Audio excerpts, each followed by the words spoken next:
Нөөцийн махыг бол жил болгон сүүлийн 10 оноос хойш нөөцийн мах бэлтгээд явж байгаа.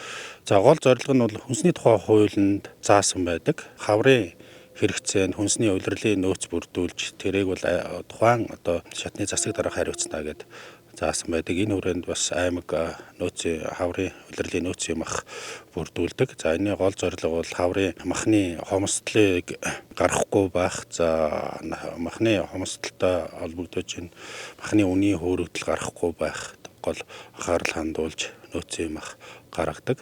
За энэ жилийн 2025 оны нөөцийн махны хувьд аймгийн засаг даргын хамгааллын газраас нээлттэй зарлаад 3 компани оролцсон байгаа. За 3 компаниас Эрдмэд компани маань шалгараад хаврын нөөцийн махыг бүрдүүлэхээр шалгарч 200 тонн мах бэлтгэж нийлүүлж байгаа. Хаврын махны нөөц 3 сарын 15-наас 6 сарын 15-ны хооронд Баян өндөр сумын 29 цэг, Жаргалан суманд 2 цэг, нийтдээ 31 цэгээр борлуулагдана. 200 тонн маханд үхрийн мах 110 тонн, хоньны мах 80 тонн, ямааны мах 10 тонн бэлтгэгдсэн байгаа. Ингээд нийлээд 200 тонн мах худалдаанд гарна. Өхөө амын жишин дундаж хүнсний хэрэгцээг тооцсон байдаг.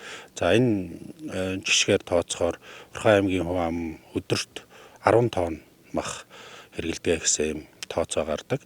За 200 тонн мах бол хаврын махны хэрэгцээний 21%-ийг хангана гэсэн ийм тооцоо гарсан байна. За Эрдмэд компани 2012 оноос хойш үйл ажиллагаа явуулж байгаа.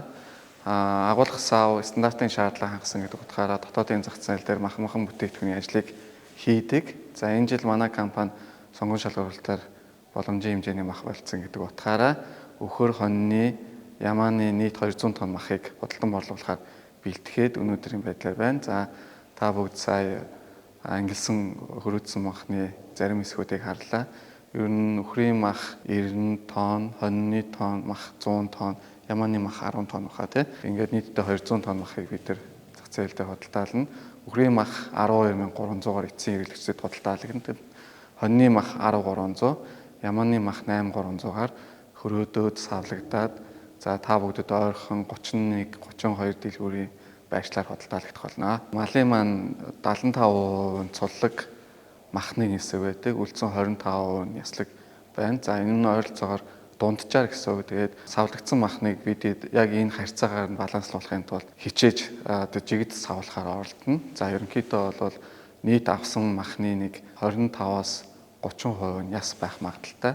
Үлдсэн хэсэг нь бол цуллаг мах байна. Нөөцийн махыг 80 хоног худалдаалагдана. 80 хоног худалдаалагдана гэхээр ойролцоогоор 200 тонн махыг нэг өдөрт 2 тонн гарантайгаар заарна. Тэгээ 2 тонн гарантай гэхээр нэг дэлгүүр дээр ингээ хуваарлагдаад явах хэрэгтэй юм байна. Тэгээд мэдээж нөгөө талдаа бас худалдаа авалтаас хамаарна. Бид нар бол дэлгүүрийн шаардлагаар захиалсан тоо хэмжээгээр бүгд ингээ нийлүүлээд түгээлтийг тасралтгүй байх дээр л ажиллаад явна гэсэн үг.